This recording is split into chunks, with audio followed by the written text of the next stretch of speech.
And I've had people tell me this is a safe space. Basically, they're trying to tell me this is psychologically a safe space. But I found that what was said to me, what was done to me, it was not safe. And when I challenged the system to say, hey, you can't say those things or you can't treat me like that, I realized very quickly that the safe space was never meant for me. It was meant for the people in the dominant group.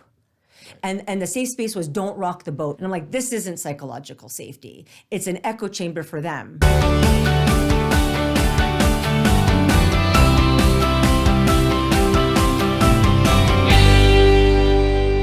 Dr. Joanna Pagonis, thank you so much for joining us today on the very first episode of the Safety Spotlight podcast.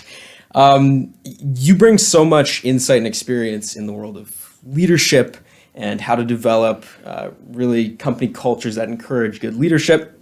But I think a good place to start, maybe for those of us in the audience who aren't necessarily familiar with your work, where has your professional journey taken you so far, and how did you kind of get to where you are today? Today, great question. I actually, when I decided what I wanted to do for the rest of my life, I thought I better be something that I'm passionate about, something that I want to do.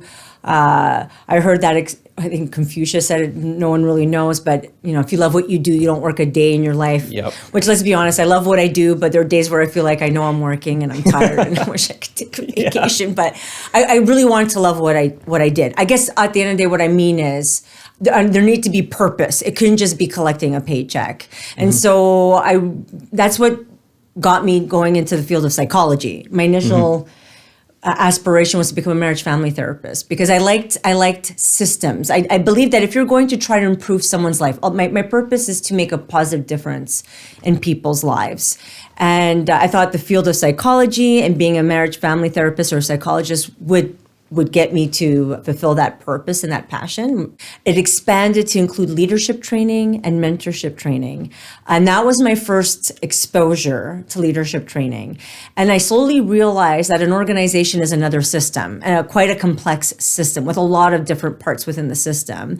And individuals, like if you look at developing a leadership program and it's very individual focused or targeted, once again, they may have a hard time implementing the things they learn if you don't equip the system with the capacity to support the skills that they've learned. Right. Okay. And that's how I started to become passionate about organizational learning and development and looking at organizations as an organism that can learn and grow and develop and make mistakes as well. It's an interesting word to use, organism, when you think of a corporation, right? Yeah. We almost think of it as this, I'd say like not cold, but like robotic thing, but to compare it to something that's alive and changing, right? That's very interesting. And I think that we have to start seeing it that way. Yeah. And there is evidence that companies who are led by leaders that see that and really are focused on the well-being of their people do thrive. And so anyways, I was in love with that. I did that. I worked for them for 3 years and realized, unfortunately, there's limited growth as a civilian in a law enforcement organization. Things are changing now, but really, unless you're a sworn member, you're kind of limited to where you may go. There's less opportunities for civilians. A lot of the senior leadership positions in law enforcement organizations are open to people who are sworn members, not necessarily civilians. But as I mentioned, that is slowly shifting. But back in 2007, 2008, not really. There were some management positions, and that was it. And the joke was like, unless your boss quit, retired, or died, you weren't going anywhere. Yeah. And so I had an opportunity to move to Edmonton, where it was like the hub where government is. I met someone who was at the Edmonton Police Service. And I thought, you know what, it's time for me maybe to pick up and go someplace else. There was an opportunity to work for the government, Justice and Solicitor General, still very much in law enforcement. So I went there, and slowly over time, to cut to the point of the story, eventually my position, I moved into a leadership position and other senior leadership positions where I got the opportunity to do what I loved, which was organizational training, development, organizational effectiveness in a large complex organization. And that is what convinced me to go back to do my PhD, because I wanted to better understand how to support managerial training and development, not just through training, but everyday work. Once again, how do we look at the system in a way where we can support leaders learning every day? And what are those mechanisms that need to be created to do that? That's what I wanted to uncover, because I was struggling. And most PhDs that, honestly, from my experience, is they do something that they feel like will first improve their lives, their own life as a PhD researcher, and that will also hopefully improve others. Let's talk a little bit about psychological safety. You mentioned that. I want to hear, like, what does that mean when we throw that term around? Because I think when we talk about safety, it's very quick that we go to hard hats, to practical sort of physical things, but the mental side of safety, I want to hear a little bit more about what that looks like. When I started the business, people were asking me, like, what are you going to focus? What are you going to do? And my focus was leadership training. And then someone said, what about psychological safety? And I'm going to be honest, like, I'd heard of the term and the concept. I wasn't really that familiar with it. And I really thought that was outside of my area of expertise. And then I started to do more research to really uncover what it was. And I realized it was actually nestled in my area of expertise. But the way that it was talked about almost seemed inaccessible or too much of a theoretical concept that we talk about at a high level in terms of what it is and the benefits of it. And I saw that a lot of people were struggling with how to actually do it. It was too theoretical in nature, which was kind of why my frustration in the academic world was we got to make these things more practical. They can live in a theoretical we can research way it for days, research it and write articles in peer-reviewed journals where other, academics are reading it, but no one's actually applying it. I didn't want my company to be like that. And I realized that there was so much value in what psychological safety is. I wanted it to be more practical and an easy way for people to apply it. And so when I learned more about it and decided to ultimately develop our own framework around it. And so the approach that we took was a multi-phased approach around how to teach it and how to implement it. And what I realized was psychological safety first starts with the self. Meaning self-awareness. You have to have self-awareness around who you are as an individual contributor, as a formal leader, and the impact that you have on others for better or worse. How self-aware are you of what your strengths are, your areas of growth, your triggers, how you show up every day in the workplace? Do you create a workplace environment that encourages people to want to connect with you, that encourages people to want to support you because you're supporting others? How do you, what are the first steps? Let's say that I realize that I haven't always been the most emotionally intelligent leader or manager. Where does somebody begin? Because jumping in with 2 feet, that's a lot, right? And it's going to be hard to maybe take that feedback initially that you're getting and open up to people. So where do you kind of recommend people start out? Yeah. Goes back to the individual level. Right. So what we say is, our approach is called creating a brave space. We don't talk about creating safe spaces. We have to work towards a safe space. A brave space is an individual process. So, and psychological safety is a team process. It's a process that happens on a team level. So the brave space is about, and this is how, when I do keynotes on the topic, I always talk about how through my life and my career, I've worked in male-dominated industries where I was not the dominant person in the room sometimes. And I've had people tell me this is a safe space. Basically, they're trying to tell me this is psychologically a safe space. You can be who you are, your authentic self, and we will appreciate and respect you for who you are. But I found that what was said to me, what was done to me, was not safe. And when I challenged the system to say, hey, you can't say those things or you can't treat me like that, I realized very quickly that the safe space was never meant for me. It was meant for the people in the dominant group. And the safe space was don't rock the boat. It was about creating a sense of comfort for the people that had created a status quo that served them more than it served people who were underrepresented. And I'm like, this isn't psychological safety. It's an echo chamber for them. But it really doesn't allow us to show up and be ourselves, our authentic selves, I say, without being judged for the dimensions of my identity that are very different than yours. And so I realized that if I waited for someone to create that safe space for me, I'd be waiting forever. So I had to nurture the courage within to challenge the system, to speak up. And even when I was encouraged not to, I discovered you still have to, because you have to test the boundaries of your own courage if you really want to fulfill your purpose, and you have to test the boundaries of the cultural norms of the organization. I say to collect data to determine, is this a place where I can stay and influence change at whatever level in the organization I'm in? Or over time, if the data I'm collecting reinforces my experience that no, they're not ready, like being told after 2 years working in an organization, your boss is going to go with you into a meeting to make sure that you keep your mouth shut. After 2 years of trying to shift the system, I'm like, I have collected all the data that I need to know. I've exercised my courage, right?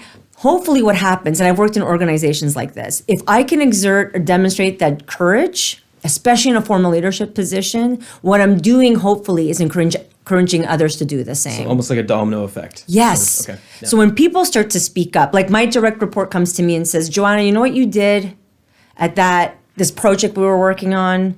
It actually kind of disempowered the team from succeeding. Rather than being defensive and attacking and saying, well, this is why I did it and that's why I did it and you just don't understand. I'm like, wow, she actually had the guts to tell me something that I did wrong. I probably did something good enough or to create this environment where she had the courage. She nurtured that brave space in her to tell me that. And so what do? I don't become defensive. I try to regulate. See, that's the self-awareness, the emotional intelligence part. I'm going to regulate that little voice within me that says, you got to shut that girl down from telling you what, that woman down from saying what she's saying. Like, you just deal with it, listen, and then congratulate her for saying that and say, wow, that must have taken courage for you to share that. Thank you for sharing that. What was that like to share? How did I receive that in your opinion? And then let's deal with what we have to deal with, right? Going forward and changing. That's what we need to start doing. And so when enough people start to do that, because you're rewarding, you're acknowledging it. And then I gave her permission to do the same thing with someone else who maybe gave her feedback, right? Right. And then it moves from an individual process to a team process. And that's what psychological safety is. Right. It's almost, I think of it as, I don't know if you've ever seen those group, like when somebody starts a group dance or whatever, and the first person goes out and starts dancing, right? Everyone's looking at them, what are they doing? What are they doing? And then everyone else joins in, and suddenly it becomes a lot easier when everyone else is there doing the same thing. The follower leader. Yes. The crazy dancer. Yeah, exactly. Yeah, some of the key learnings in that video, which are really fun, amazing, is he said leadership is, how did he say it? It's kind of like it's overrated. Yeah. Being a leader is overrated. Followers emulate other followers. They don't emulate other leaders. So what you do, yes, is important, but you got to watch out for the first follower who does it, who exerts and demonstrates that courage, reinforce that because other followers are watching and then they're like, you know what? If maybe then I'll try it. Special thanks to our sponsor, BIS Safety Software, one of the leading safety and compliance software applications on the market today. We wanted to shout out the team for their new lone worker technology, designed to provide enhanced protection and peace of mind for workers while they are working alone. It includes features like check-in schedules, automated notifications, and you can designate supervisors to receive alerts. This lone worker technology helps round out the full scope of their safety management software. Lone worker is just the tip of the iceberg. See everything they have to offer at bissafety.ca. Let's talk a little bit more about processes that work.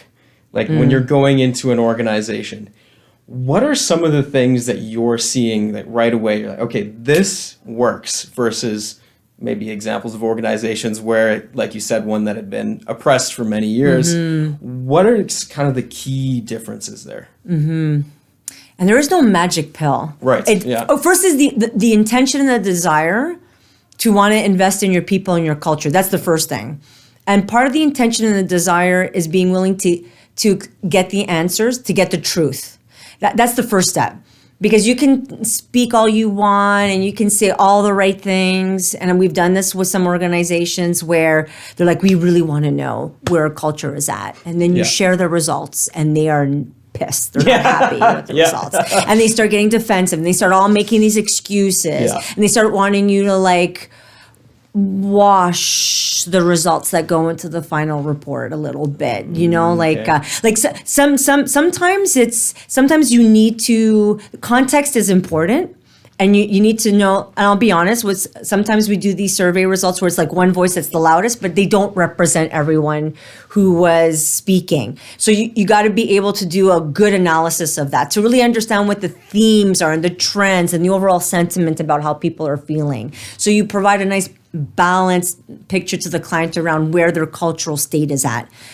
But there are some organizations where they have made some good improvements and changes, but they're not exactly where they want to be. And they're discouraged when they hear the results that they've made some improvements, but there's still some distance to go. That's the first step on a journey. Right? Yeah, there's still some distance to go. Like our job as the consultant is to do a better job, and we've learned that in our time doing this as well, is to better coach them first about the results that they're going to get, right? But ultimately, at the end of the day, my message is still the same, which is get ready for the results, like you have brace to yourself. Yeah. And this is what I say, the journey to self-awareness, whether it's on an individual level or organizational level, is not always going to be comfortable.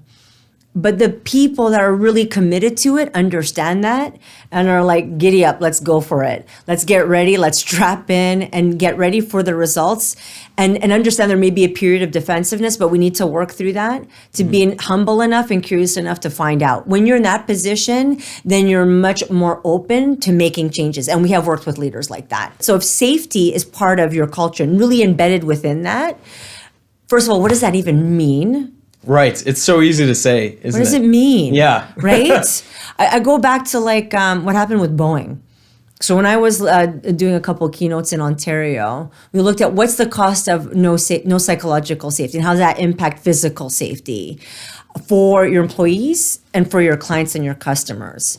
And Jennifer Homendy is the board of the NTSB, National Transportation Safety Board, or the National Safety Board, whatever. It's a long acronym, yeah. NTSB, I think it is. Yes. So yeah. They did an analysis after a couple of planes crashed and a door plug fell off mid Recently, it's been pretty flights. Yeah, bad too, it's been Holy cow. It hasn't been good for Boeing the last few years. No. Got to the point where they were losing billions a month, right? And she basically said, like, your culture, your safety culture really sucks, right? Like, they had a whistleblower commit suicide, and they had a whistle. Anytime you have a whistleblower, I heard one policy? that passed away as well. Yeah. Like from a rapid. And why do you need a whistleblower policy? Because people don't feel safe to come forward. So to me, that's a Band-Aid solution to not have to address the root cause. Yes. That's really what's really going on, right? And so when people don't feel safe enough to talk openly about, there is I'm not an airplane engineer, but there's a malfunction in the system in terms of the autopilot, whatever, and planes can actually fall out of the sky if we don't address it or we don't train properly on how to use it. If people are talking about that and you're like, no, let's find a workaround, let's not say anything, we can't meet our deadlines, we can't push out the planes as fast as we need to, planes will fall out of skies, your clients will will lose trust in you. It'd be hard though. There's so much pressure to perform, especially as you, I guess, work your way up. How do you avoid kind of giving into that pressure, you know what I mean? To take the easy route when it comes to, It goes back to what is your purpose. Right. So when we promote you to be a leader, a formal leader, who are we looking to promote and why are we looking to promote them? How do their values align with the values and the vision, the purpose of the organization? And why are they choosing to be a leader? Do they have the best interest of the company, the clients, and the employees? Or are they doing it for intrinsic source of motivation, like the prestige that comes with the position, the benefits that come with the position? It's about the bottom line and maximizing our profits for our shareholders. Is that really what's motivating and driving us? And I think that's what was going on with Boeing. It was about the bottom line. It was about maximizing profits. It was about underpaying their employees. When they fired the CEO and they got a new CEO and he's like, okay, we're going to give you guys a better benefit package. We're going to pay you more. They still went on strike. And they're like, you can't just throw money at us and think we're going to be better. You really have to take better care of your employees. And you really have to fire the leaders that are in it just for the money and hire and bring people on board that really care about us. So I think it just kind of goes back to that. And it sounds so simple, and it is, but you have to put the time in to hire the right people too. Something else that you mentioned in your book, which I loved, by the way. I thought it was really good. Choose to be a leader others would want to follow, how to lead with heart and purpose.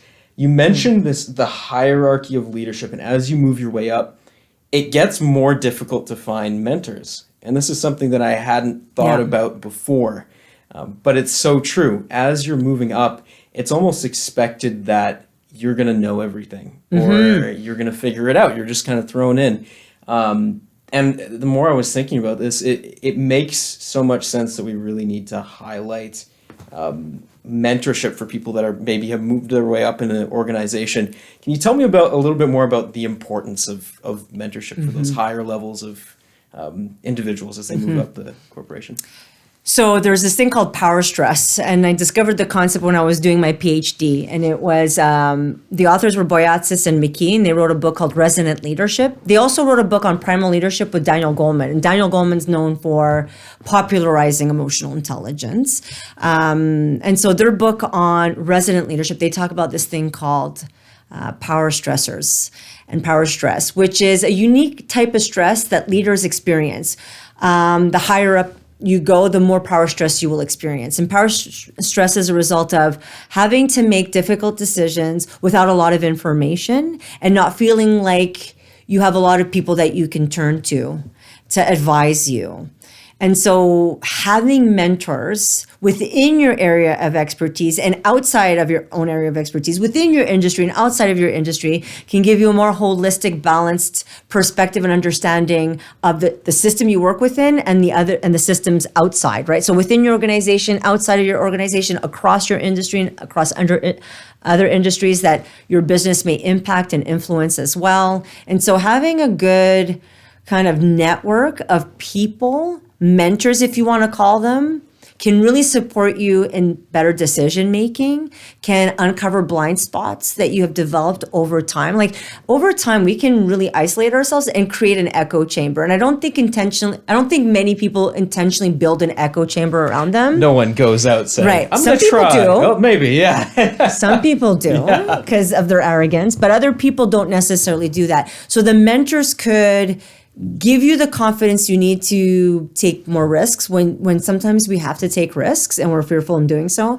But they can also tell you like to check your balances, like to also make sure that you're humble enough and that they're pointing out areas of growth too or where you made mistakes, right? And getting that regular feedback. And I'm going to add one more thing to that. One of the things that I tell leader in our leadership training is your job is to create an organizational or team culture that reinforces the patterns of behavior that you want to see, that supports the decisions that need to be made. Because patterns of behavior influence how decisions are made and live and really demonstrate the values that you have. So you want the behaviors that you're seeing to live those values to support the decisions that are needed to be made to stay ahead of the curve in your industry. Now, once you've established that with being self-aware, by asking for feedback, for encouraging people to be brave and to challenge the status quo. Once you've established that and created true psychological safety on a team level, your job is to fiercely protect that culture. So you don't always have say who comes into the team. You don't. But whoever comes and whoever goes, your job is to fiercely protect that culture, which means you hold people accountable. You talk about things openly. You say that's allowed, that's not allowed. And people will self-select to go. If they come into a team, they'll thrive. I love this. Or people are like, no, I don't like this. I can't get away with my bullshit in this team. Then they will, either you have to lovingly encourage them and patiently to exit. Sometimes we have to do that. We give people opportunities, and when they keep falling short because they just don't have the motivation to do it, your job is to help them move on. And other times people will, more often than not, I see people self-select out, and they do it in different ways. Some people who I respect and I value say, I'm resigning, I'm retiring. I've kind of outgrown, or there's a new era and I don't fit in here. I have the most respect for those people. Other people will fight tooth and nail. They'll go on medical leave. They'll go on long-term absence. They'll have a revolving door of coming in, and then leaving on a medical leave again. And they'll go in and out, in and out, in and out until never ending.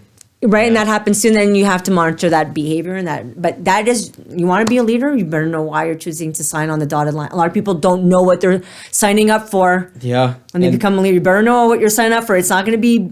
I had one leader say to me, I wanted to choose my team, and I didn't get to choose my team when I got promoted. And my team is hard, and they're not always fun to work with. I'm like, that's when it's the most important to be a leader. Yes. That's when it's the most important. You think being a leader is when it's easy and convenient for you, demote yourself. You don't deserve the title of leadership or manager. You don't deserve that title. So it's about showing up when you don't feel like it. Yeah. Right. When you're not necessarily, whether it rains or shines. Right. Because that's when your people need you the most. Absolutely. Even the ones that you feel like are problematic. Your job is to be courageously empathetic and find out what's going on to support them to succeed. And like I said, and if they're still not willing to step up to the plate and do what they need to do, then your job is to help them move on. Yes, yeah. When it comes to the safety industry in particular, I'm thinking about leadership versus management. I think a lot of safety leaders in particular, they're coming from very technical backgrounds where that management side is probably very strong, but the leadership side might not be so strong. Yeah. I have a good story about that. Yeah, I'd love to hear it. So a friend of mine works for a defense contractor. She was in charge to lead a whole team of engineers. She is not an engineer. They did not choose an engineer. They chose someone who's not an engineer because they realized the engineers had all those technical skills, and I guess if you want to call the management skills that go in managing projects to some extent, but not the leadership skills and part of being a leader is understanding the system, like I said, within and outside of your organization, and understanding how to maximize the potential within that system. And sometimes technically skilled, highly skilled people who are professionals, you're not taught that in school. That's not what you go to school, to university to get your degree in, is that, right? Is the systems thinking, it's the social awareness. So that is the challenge. So they brought her in and she had huge imposter syndrome because she's like, I am not a subject matter expert. I don't know what I'm doing.